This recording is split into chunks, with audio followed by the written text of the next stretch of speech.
I'm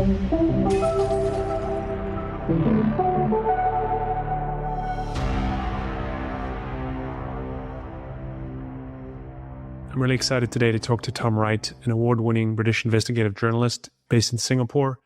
Famously, he wrote a book that turned into a bestseller called Billion Dollar Whale, which was about the Wall Street Journal's investigation into the 1MDB scandal, along with his co-author Bradley Hope. In recent years, they've launched something called Project Brazen, which actually was the code word, apparently, that they used for the original 1MDB investigation. It's a multimedia journalism studio, produces podcast newsletters, and develops stories for film and TV. They've been covering some very interesting and disturbing news out of Southeast Asia around scams, and I think you'll enjoy the conversation. And as always, love your feedback. Please let us know what you think of this conversation and what are some of the other kinds of guests that you would love to hear. Thanks so much. Well, Tom, it's good to chat with you. I guess we were saying earlier, I don't think we've ever been on a video call before, but we did interact. I think I was trying to get you to come out and talk to my team when I was working at Facebook. And then this weird thing called COVID happened, and you didn't end up traveling to the US at the time. So yeah, I think that was a few years ago. Yeah, you're one of those people that I feel like I know, but I don't know in this wonderful world of Twitter and LinkedIn or wherever it is. But yeah, we've never met before, so it's nice to be on a call with you. Yeah, same here. So the reason I had originally reached out to you was I read The Billion Dollar Whale, and I thought it was a fantastic book.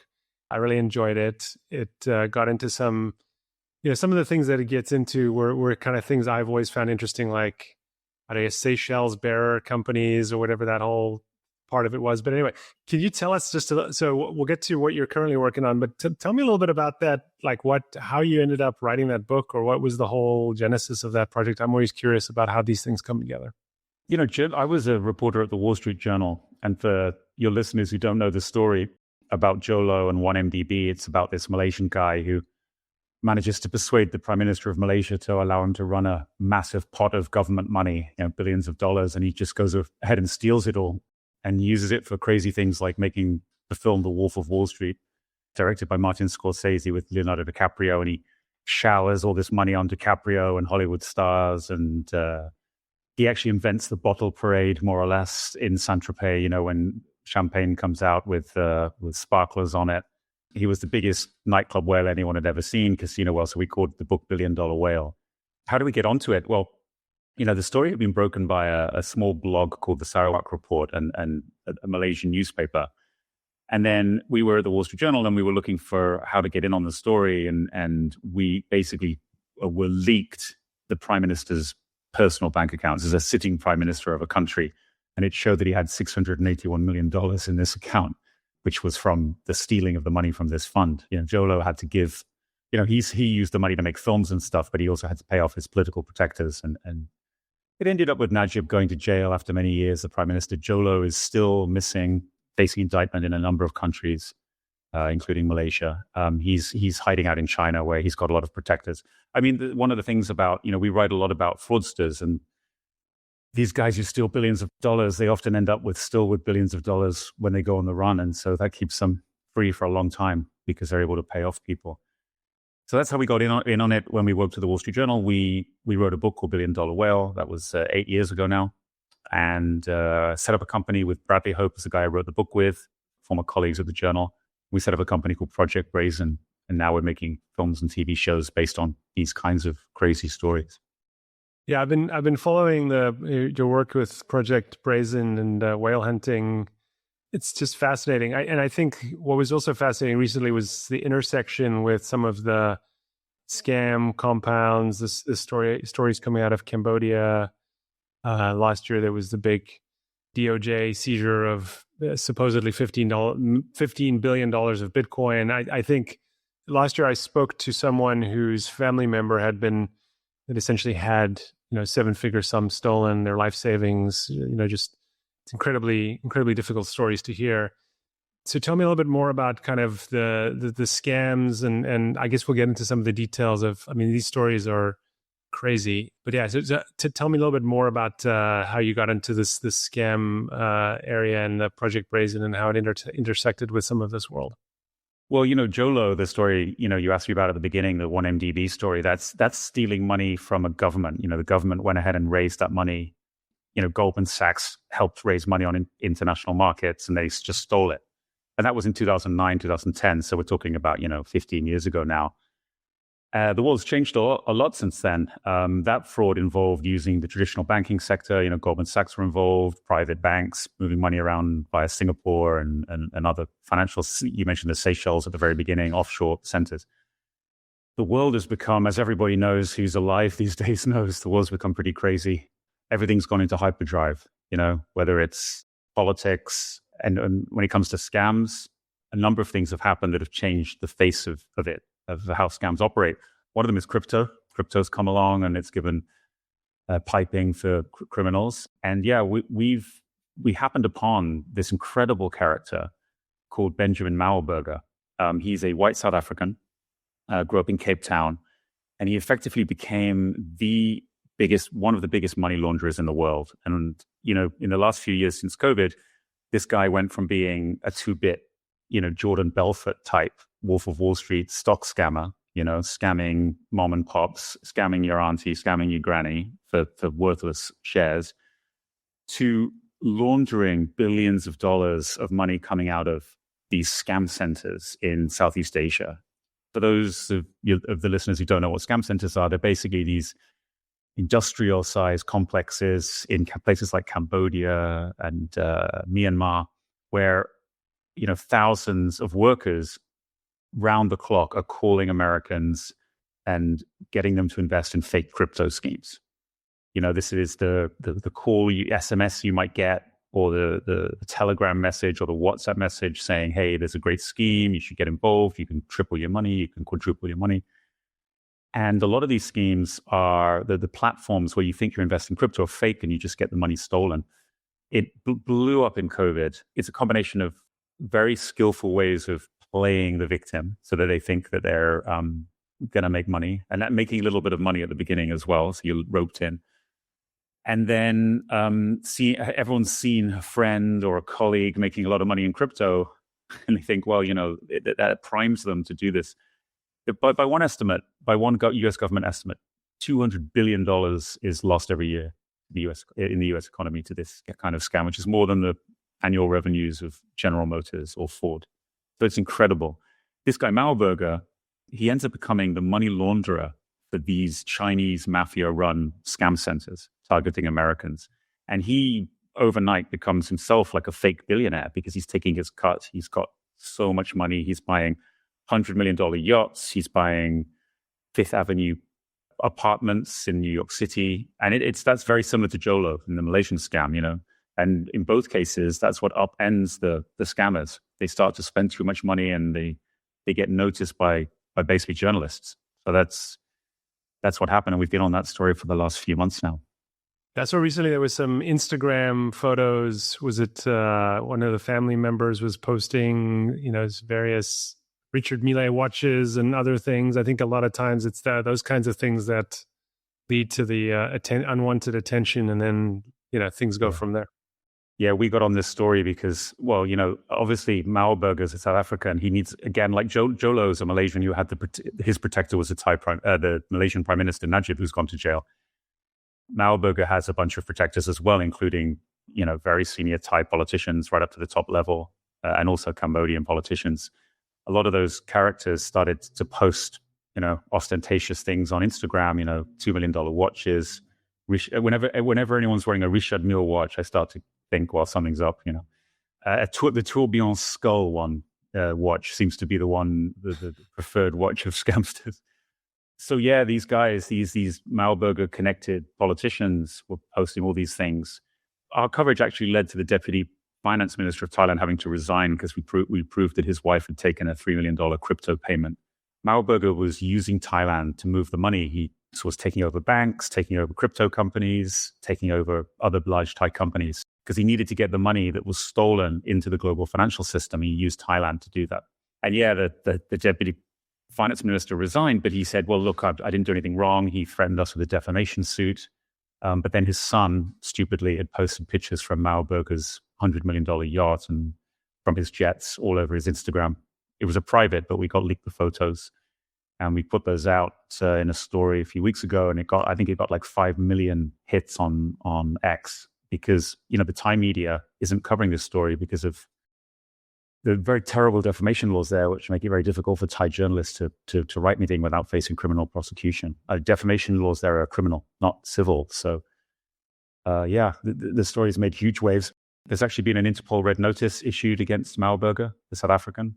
He's now on the run. I saw that the story of the multiple yachts, and that was fascinating. Tell us a little bit more about the yachts. I also, by the way, I'm also curious about the like laws of the sea and the international waters, and that's got to be a whole nother thing into itself. And I'm just curious, what's the status of this fugitive at this point? Well, so he, in October last year, after we started reporting on him, the Thai authorities said, "Look, get out of Thailand. It's too embarrassing," because he'd been tied up with he's been funding political parties and involved with the military and the police and the judges and everybody.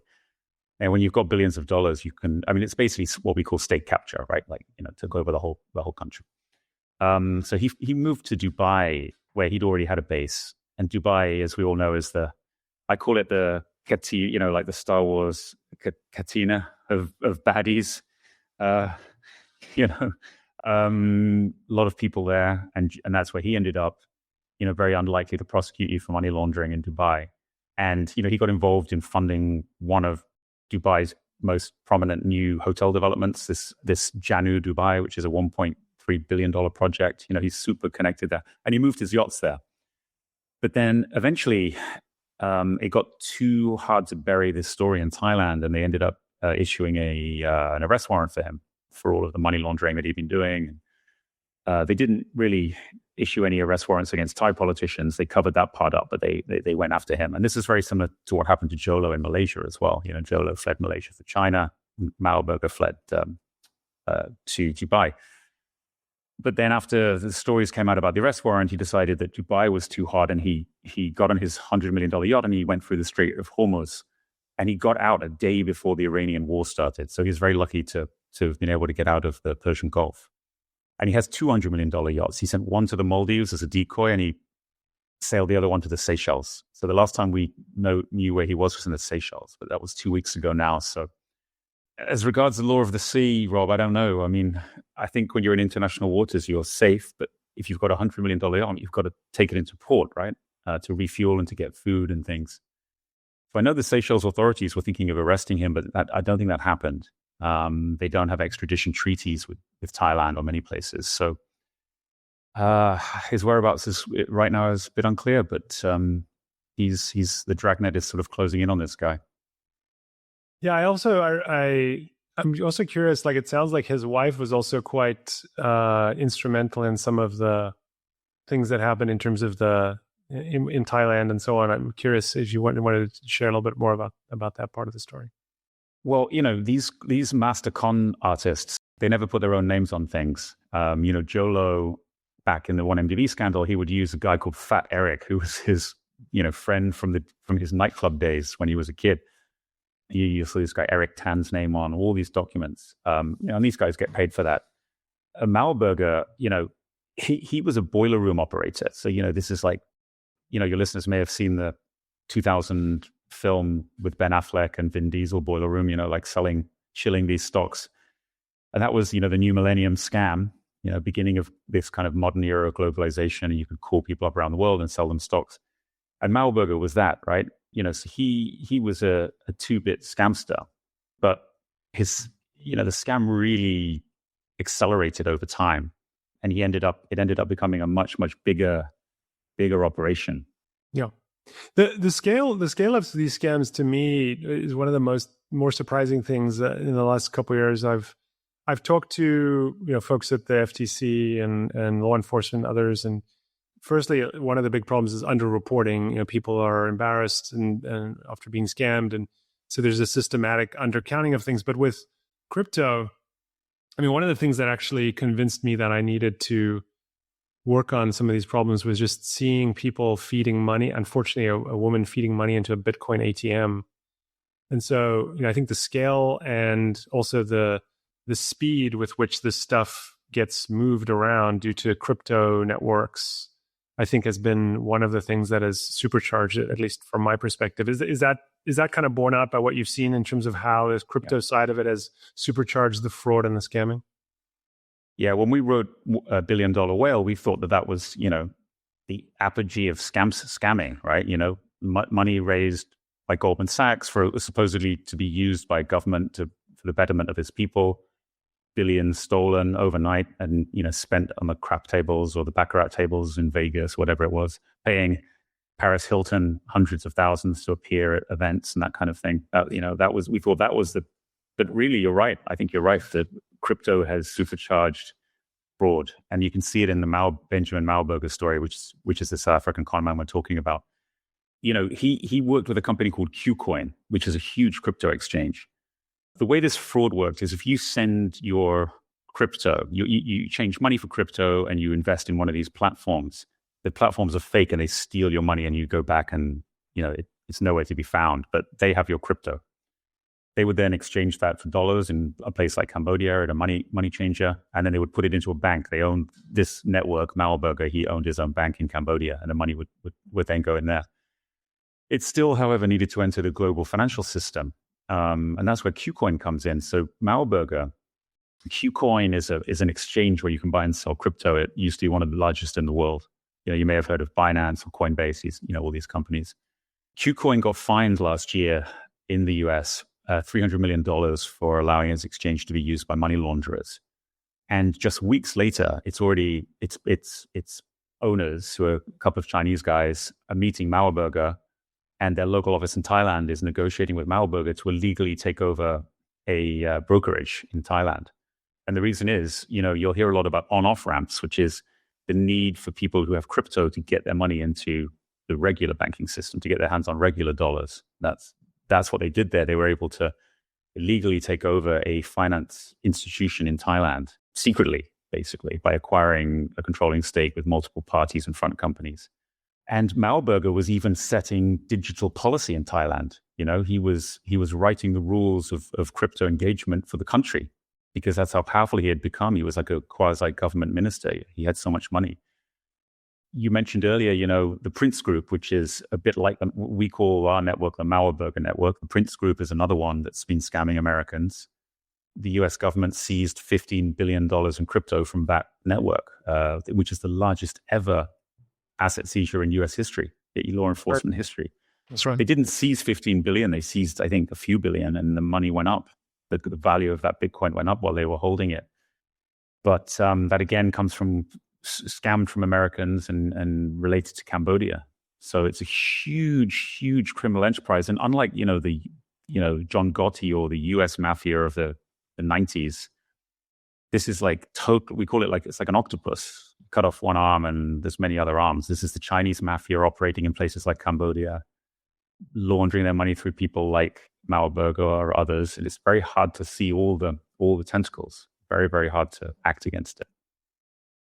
Yeah, it's certainly difficult. I think I've also been listening to some other folks like Aaron West, who has been doing a podcast about some of this, and various other folks, journalists, writing about some of the connections between and the Chinese influence in some of these areas in different countries, Myanmar and Cambodia and so on. So I can imagine that what you're doing, though, it sounds like obviously you're doing very important work, but I think this is another one where you mentioned getting threats and other things like this.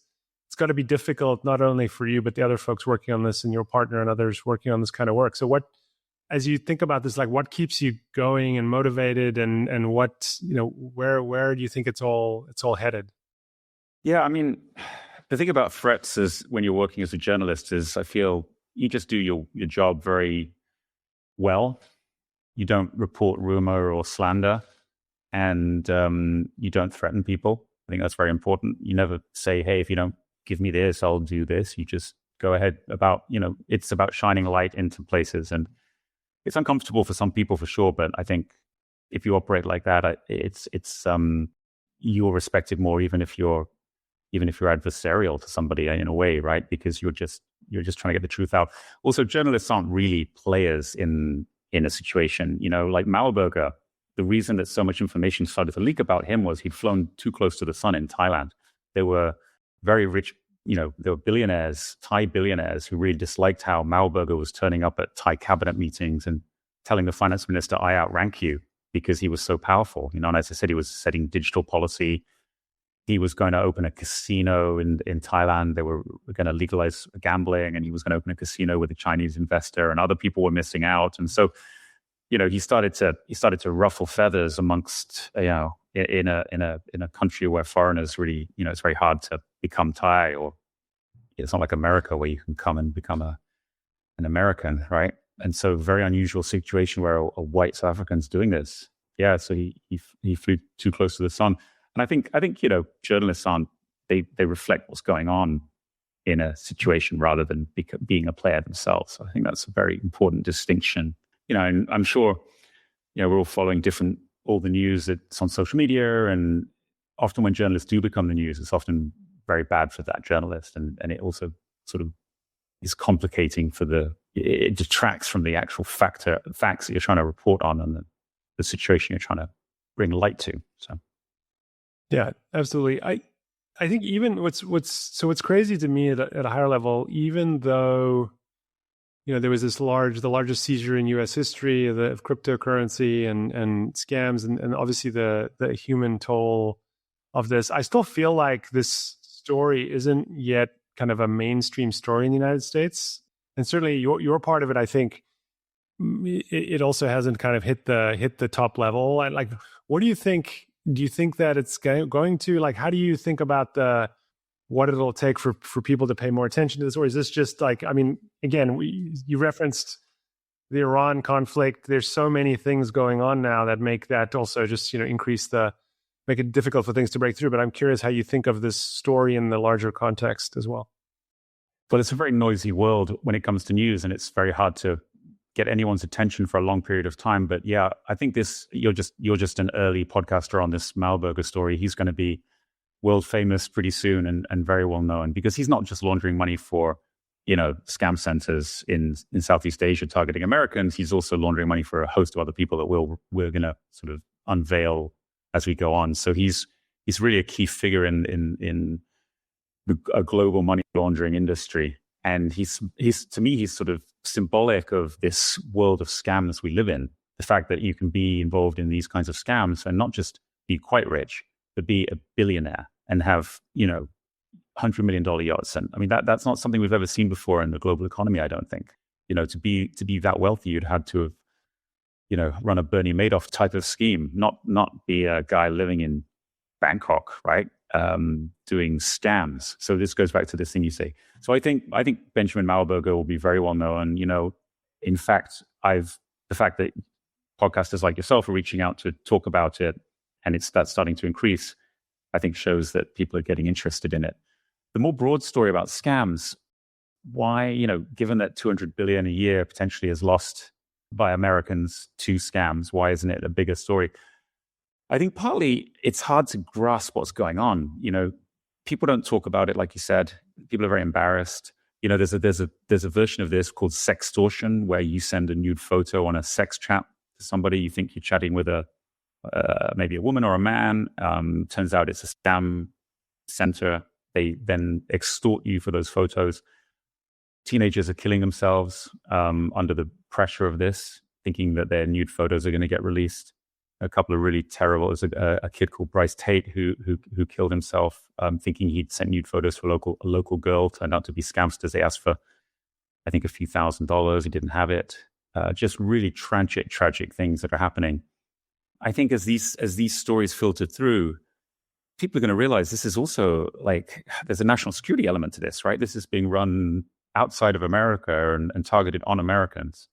But I think it's just if you haven't been the victim of a scam yourself, it's very hard to understand how it happens or why it would happen. The scam centers themselves are behind, but we should say that the people working in the scam centers are also victims themselves. They're lured. They're normally like other Asians who are lured to Cambodia thinking they're getting cool, good white collar jobs, call center workers, something like that. And they're basically kept prisoners. They're tasered, they're raped, they're beaten. There are torture rooms in these places.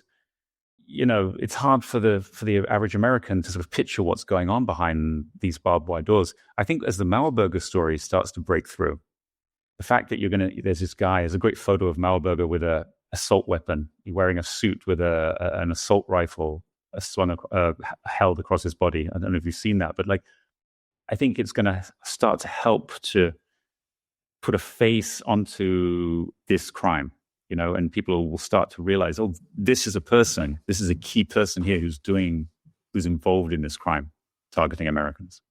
I agree with that. I think when people can see both sides of this, the victims as well as the perpetrators or alleged perpetrators, and it becomes more tangible, I think it'll change. I was in Washington, D.C. speaking at an event a week ago, focused on older folks. And what I heard from some of the people there was that a lot of people are just afraid to pick up the phone.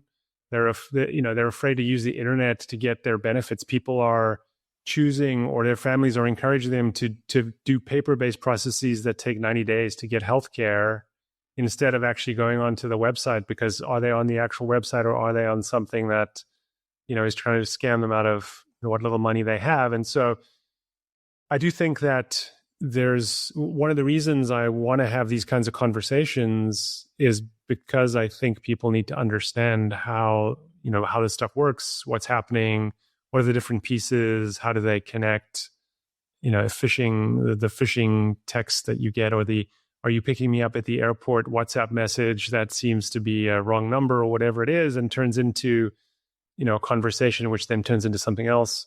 And I think it's also important to understand that sometimes, there's more that many companies can do, because these things don't happen immediately. It may take a day, a week, a couple of weeks before actually money changes hands. As you point out, there might be multiple steps in the process. I think we need to spend more time all figuring out and understanding how those kinds of things actually happen to people.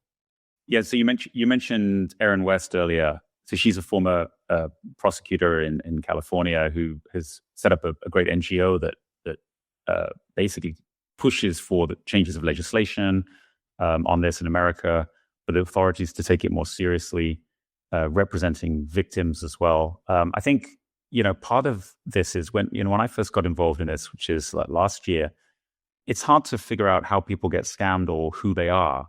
And as you report on it, you get contacted by people who've been scammed, and you realize, and at least I had a big change of mind about this. It's easy to say, well, I think this is like a certain kind of person, or maybe a person who's like looking to make money and isn't thinking properly and is maybe a little bit greedy. But actually, that's not the profile of most victims. And this is hitting a wide range of people, including, I know of one case where somebody in the White House, his relative was scammed. So it's of hundreds of thousands of dollars. And so this is hitting all walks of life, and PhDs and well-educated people. And so it's not one kind of victim. There's all kinds of victims. And I think it's clearly it's become a problem that the American government is taking seriously. So I think President Trump issued an executive order earlier this month or last month about this. There's an interagency task force that's been set up in the States to go after this. I think it's based in Washington, which I'm not sure why that's the case, but yeah, it seems that there's motion in the U.S. government to try to take this more seriously and try to figure out what to do about it. As you mentioned earlier, obviously there was the seizure of the Prince assets. I mean, the largest seizure in U.S. history, but you're right, it hasn't really become a massive story in the U.S. Whether that's because of other news, other focuses like the Iran conflict, I don't know. Or it could just be these things. It's in general, stories take time to sort of percolate into the general consciousness, but I'm pretty certain these stories will do. Yeah, I think so. I think that there's a lot of stories that also I think are somewhat disconnected from each other. So it's okay, scam ads here and this phishing story and this Bitcoin ATM story over there, and there's more connections between these things than I think people recognize yet.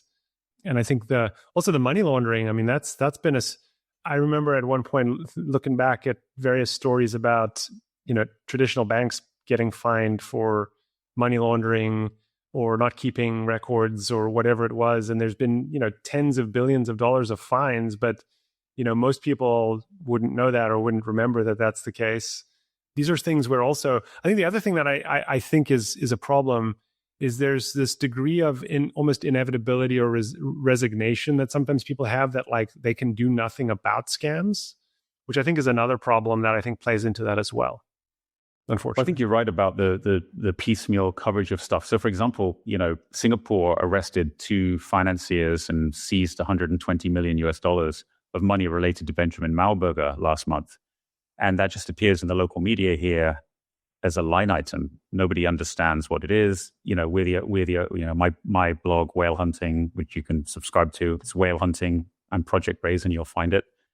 We're the only ones that really reported what that means. So if this stuff just comes out, it's hard to put it all together. And I think there is a level of complexity to these schemes, and they're global. They involve multiple countries. They involve crypto companies, banks. The other factor is I think maybe the US is not as focused on policing the global financial scam industry as it might have been. I mean, I did say there was an executive order from Trump recently, so there's that.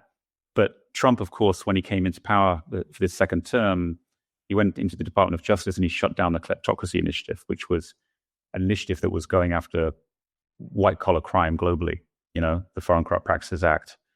The rationale was that he wanted to focus more on the southern border and the drug problem. Is the Department of Justice, is the FBI, are they going after these kinds of things as aggressively as they may have done before? I don't know. But this executive order does make it seem that scams are a growing priority for the administration. That's probably because so many Americans are getting scammed. Well, when I was in DC, someone told me that if things are affecting kids or they're affecting seniors, that's much, much more likely something's going to be done. So, I'm hopeful. I'll say it. I've said it before, which is that there's lots of legislation around things like privacy and other things that haven't gotten done at the federal level that should have by now. You'd think.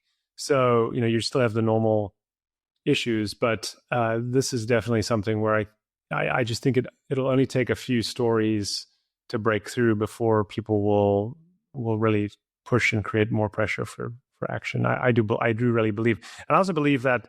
I mean, when I was at Facebook years ago, we stopped allowing in the early days of cryptocurrency ads, people trying to run ads for cryptocurrency. We stopped ads for cryptocurrency. Then Google did the same thing for a while, and then eventually those ads or things related to them came back. And I think I still look back at that and think that could have been helpful to not allow. And it was a very broad-based ban. If you mention certain words, we wouldn't allow your ad to run. So ads is just one part of it, but by no means is it the majority, I don't think. But there's so many places where this kind of stuff, people still feel like they can, make money out of it. I think it's a real problem, and we need to be actually able to talk about this in a lot more honest Well, way. I have huge questions about the rise of prediction markets. Companies like Polymarket and Kalshi, they are gambling companies, but they say they're not, and they're not regulated as such. And huge valuations, the founder of Kalshi, Luna Lopez, is now, I think, the youngest female billionaire in history. They say that they want to be good corporate citizens and regulated, but the prevalence of the gambling mindset in everyday life is just incredible. And you can now bet on whether Lady Gaga is going to come out at the Super Bowl halftime show or not. And of course, you're dumb to take that bet because everyone betting on it's a dancer in the show or a tree in the show or whatever, with Bad Bunny. And then she comes out and somebody makes money, somebody loses money, right? And in the old days, if you and I were sitting in a boardroom of a company and we go and trade on that information, we go to jail because we had proprietary information that broke securities laws, right? Yeah. So now to me, it's very, very unclear how, there are people, I saw that, I was thinking an Israeli soldier was jailed for insider trading on something relating to the Gaza war. So there's some strange news out there, but I just don't know how you stop insider trading in the current world. And it's not quite the same thing, obviously, as scams and people being, but there is definitely a gambling mentality that is visible across all types of people, all types of society. and insiders and outsiders, and potentially very damaging.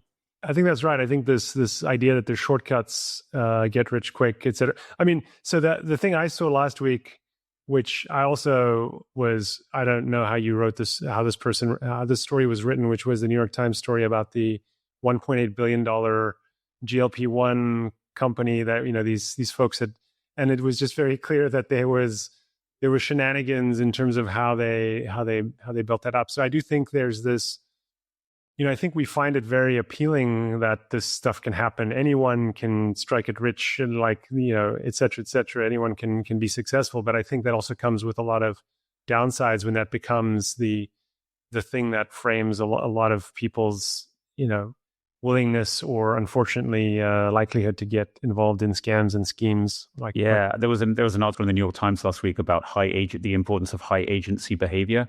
And what I notice is sometimes I will tweet something, about a fraudster, and somebody will quote tweet it saying, "You can just do things." That's like that phrase is very popular on the internet right now. Yeah, and it's not exactly, I don't want to be hectoring or Pollyannish or whatever, but it's that's not the lesson you'd expect people to take from some of these scam stories that we're writing about. It's not, if Jolo or Mauerberger are incredible characters in the sense that what these scamsters carry out, it's not easy. It's not easy to become a fake billionaire and take over a Southeast Asian country, and that there's a level of skill involved in it. But yeah, I wouldn't say it was. I wouldn't say it's almost like we're entering an amoral time, right? Where the outcome is the outcome, and there's a certain philosophy now that if you're a maybe this is why people don't care about scam victims, because they just think they're dumb, and they're winner takes all. Well, I would say that I was speaking to someone just a week ago about someone who worked at one of the big tech companies, and Silicon Valley person who got scammed, and it was someone who's an immigrant, and the scammers basically just knew exactly the buttons to push, the way to scare them into thinking they were going to get kicked out of the country and lose their visa and all kinds of things like that. And they were able to push. They had enough personal information to make it credible, but it also, this person realized at multiple points that this didn't all add up. But there's still the human, the ability to tap into those human fears. It's insidious, and I think I would just caution people that anyone can be scammed. Certainly there are people more vulnerable to it than others, probably, especially if you're unfamiliar with certain kinds of technology. But it's certainly not a thing that is the province only of the elderly or the weak or anything like that. This is happening to more people than I think we're going to than we'd like to admit. Yeah, I mean, look at meme coins, right? These coins that were issued a few years ago, became a huge rage in the crypto world. I mean, I don't think anyone ever made money out of those apart from the promoter groups, the people who were issuing them, right? If you bought those and they went down, were you scammed? Actually, yes. Right? Yes.